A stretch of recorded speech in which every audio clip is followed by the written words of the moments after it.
Hello and welcome to ETBFSI.com, and you're watching Fintech Diary. The world of fintech is evolving constantly, and we at Fintech Diary try to map these trends for you. My name is Amol Dethe, and my guest for this chapter is Sarbvir Singh, Joint Group CEO of Policybazaar. Sarbvir has been working at Policybazaar for almost 4 years as a CEO, and before that, he worked with Waterberg Ventures, JP Morgan, and Network 18. Sarbvir, glad to have you. Hi Amol, good to be on your show again. Thank you so much. So, a lot of changes have happened, Sarbvir, since we spoke last, I think almost 1.5 years back. I think that was the time when you had listed your entity then. And it's been more than a year now since your company is already listed into the market. So, to begin with, also at the other side, you are one of the oldest, I must say, whether you call it an insurance aggregator or a platform or a fintech, because 15 years is a long time. So, how do you see the insurance segment right now?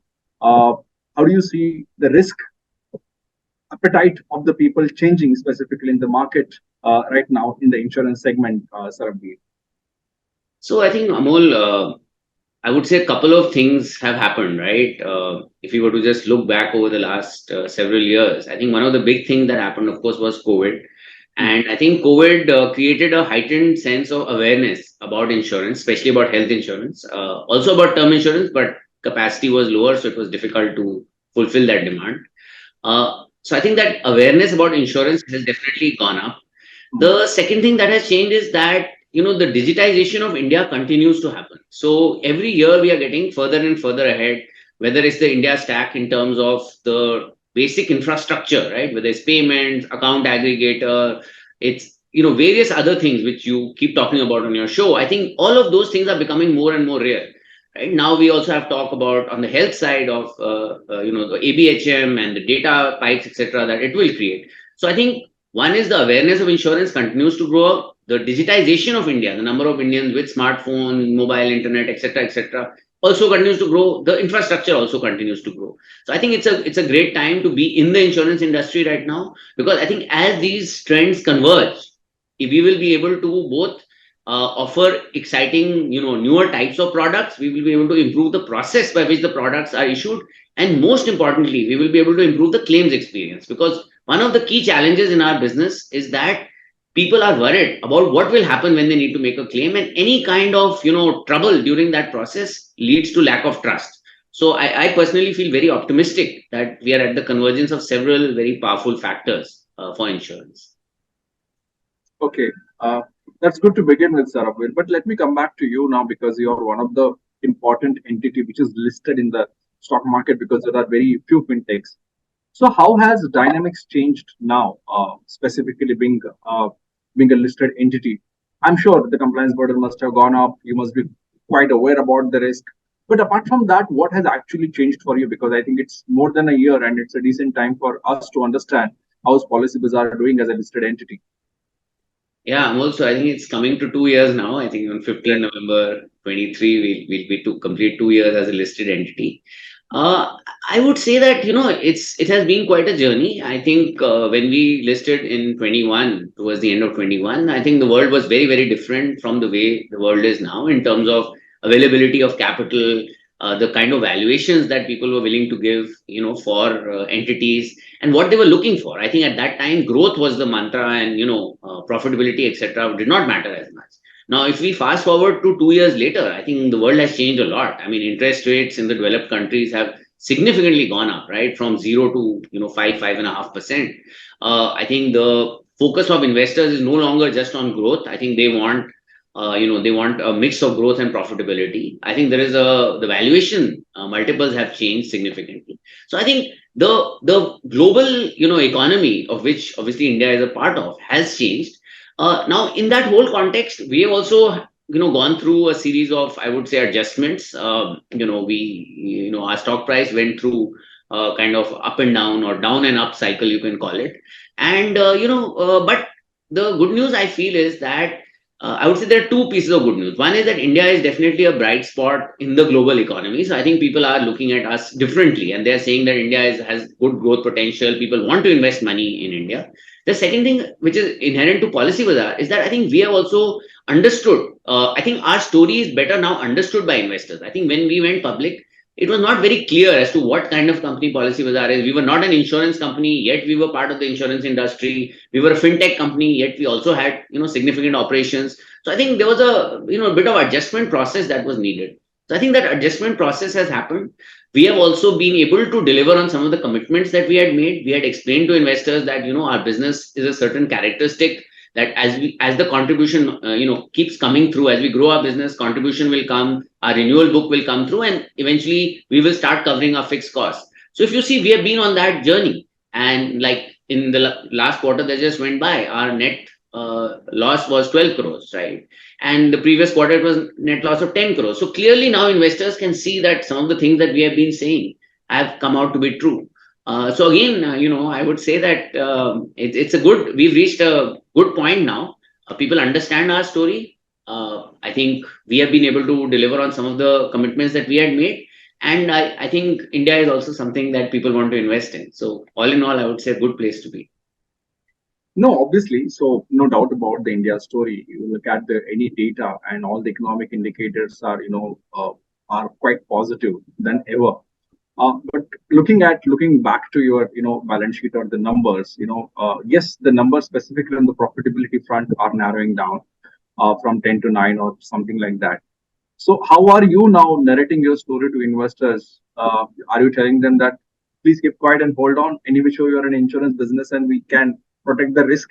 So we know how to deal with the risk. So don't worry, even if the stock prices goes down, even if we don't make a profit, how are you actually, narrating your story to your investors now? So, Amol, we've been very consistent with what our business model is and what our story is. I think we have always said that as the business continues to grow, because our contribution margin is in the order of 45% of our core business, as we generate more and more contribution dollars, the fixed costs will get covered by that.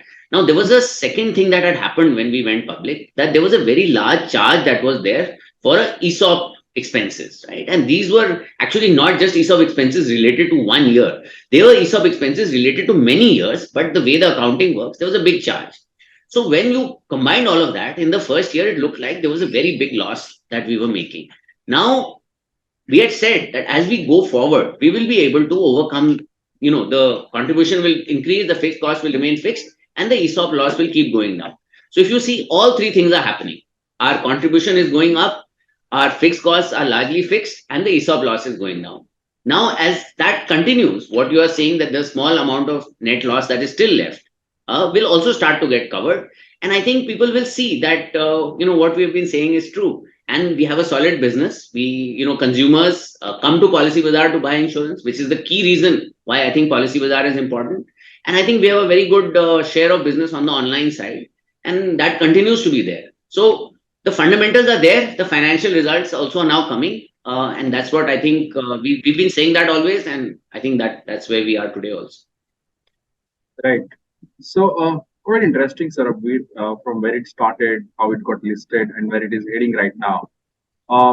In fact, if I look at your story, in fact, you are as old as, in fact, not even a lot of insurance companies are. You in fact started when a lot of insurance companies are still very new, and the market has been changing constantly. But if you look at on the larger basis, the pie of penetration has not moved a bit. Retaining customers is one of the major competition between the general insurance companies. And if you look at largely, we can think that, okay, there is a huge scope for insurance penetration. What I want to see, ask you, or maybe, get some highlights from you is, how's going to be the demand specifically in the Indian market for insurance now?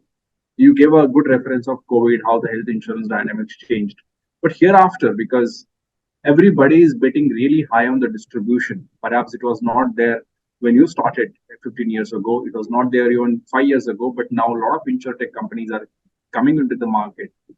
Do you see demand changing? Because if the demand is changing, if the customers are getting attracted to the insurance as a product, perhaps there will be a better days for the insurance companies and everyone in the sector. I think, Amol, I would say that first, let's look at the facts also, right? So, yes, I think we are also somewhat, impatient in the sense that we would like greater penetration and greater number of people, to buy health and term insurance. But I would say that if we look at the facts, what has happened is that over a 3 year period. So I think one of the challenges is that I think you always have to look at things over a 2, 3, year period, because some years may be up and down. So like in COVID, what happened was that there was a big spike in the first 2 years or first 1.5 years, I would say. And then there was actually a kind of a lull, right, after that. So, but if you see from where we were in 2019 to where we are in 2023, we are definitely ahead, right? So more number of people, Indians have health insurance, more number of Indians have term insurance also. Now, I would agree with you that the rate of change could be faster, or we would like it to be faster. And I think one of the things that we feel is that, and which we keep trying to focus on, is to create greater awareness about the product. The other thing that we are trying to do is build trust in the product, because one of the things we've seen is that more people are aware, but many times they don't buy because they are concerned because of the nature of our product, right? You pay first and then you use later. Maybe you'll use it, maybe you won't use it. So what we are trying to do is to give greater, a better customer experience to people who buy, especially from us, obviously. And we want to make sure we help them both in terms of the policy purchase, anything that they have to do with the policy, change some things, and then equally at the time of claims. So that is our strategy. And obviously, we would like I think the insurance industry also understands. See, this is not a secret. I think the insurance industry also understands this point. And I think we are all trying to do the same thing, which is to build greater trust in insurance. And my belief is that as this trust grows and the middle class continues to grow, see, one of the things you must understand is that as the curve increases of income, right, as the number of people who have, let's say, more than $5,000 or 6,000 or 7,000, whatever number you want to pick, somewhere in that region of household income, as those number of people grow, their desire to protect themselves will also grow, and they will be more concerned about it, because we know that it's a reality. See, health expenses are one of the biggest reasons why people fall back into poverty, right? Those many studies have shown that. But the challenge is that whether people have enough money to buy it or not. So I think it's a combination of these 2, 3 things: money, trust, and I think we are all trying to bring those together. So I feel optimistic that over a period of time this will keep increasing. But yes, I do agree with you. We would have liked the pace of growth to be faster. Hmm. Sure. Noted your point, Sarabjit. How is going to be your strategy now in terms of customer acquisition? How are you going to reach more number of customer? How are you going to cater to the large number of cities? Is digital the only focus area for you, or you will also go digital or physical specifically, because a lot of people specifically in hinterland won't be able to access insurance digitally, though they have smartphones, because of the language barriers and a lot of other barriers. That is one question that I would like to ask you, Sarabjit. So again, Amol, our strategy is very clear. First, we focus on creating awareness and educating people about the need for insurance. So if you see our branding campaigns, which are largely on television, because we believe television is a mass medium still. So we focus a lot on television and any other sort of social media, etc., where we talk about the fact that why you should have, protection, term insurance, health insurance. Then as these people come to visit us, so a lot of these people will then come and visit policybazaar.com. From there, what we are trying to do is that we are trying to say that you buy in the manner that you're most comfortable with. Like you said, some people are comfortable buying online. They don't want to talk to anyone. They don't want to meet anyone. Some people are saying, no, I would like to talk to somebody because maybe health and life insurance is a complex product. I want to understand the product before I buy it. So that's one option. Then you may say, no, I'm not, satisfied with just a phone call. I would like to meet a person. So we now offer the ability to, meet a person in now almost 100 cities in India. So what we are trying to do is that through a series of steps, we are trying to make it easy for a person to buy in the manner that they feel comfortable.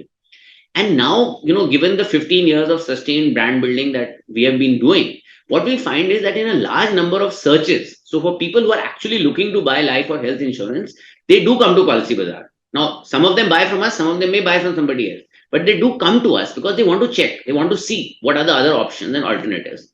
And there lies our opportunity, right? So we have people coming in, we are talking to them in different ways. We are talking now in 12 regional languages. So it's no longer, only English and Hindi. Now we talk in 12 languages, and every year we keep adding language capability also. And then finally, what we are doing is we are saying that the moment of truth in insurance is when you need to make a claim. So how can we help you at that point to make sure that when you, and it's normally a moment filled with anxiety, right? you have an accident, or you're in hospital, or your loved one is in hospital, we want to make sure that at that time we are there. So we offer claim support in like 125 cities. In 30 minutes, we reach a hospital if our customer calls us. So we are,